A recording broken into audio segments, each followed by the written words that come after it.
So I did a video earlier today on the debate that was occurring in the Senate, and it was on local control of the St. Louis City Police Department versus state control, and a special prosecutor for the city of St. Louis, or a city who has a specific crime threshold.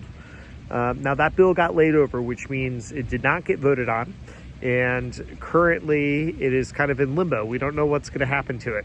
But I do want to talk about why it is important to have these discussions and what's really going on in the city of St. Louis.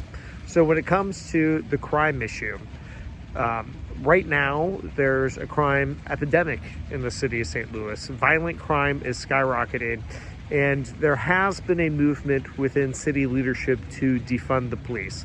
Now, the first cut they made, which was just a week after Mayor Jones took office, they just cut vacant positions. So it was kind of a way for her to check the box and say, yeah, I removed police officers, I defunded the police, that was a campaign promise of mine.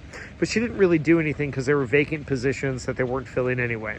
Since that time, though, they've actually taken money directly from the patrol budget, which means they've taken money from the police officers that you would see in the streets, on the blocks, actually enforcing crime in neighborhood.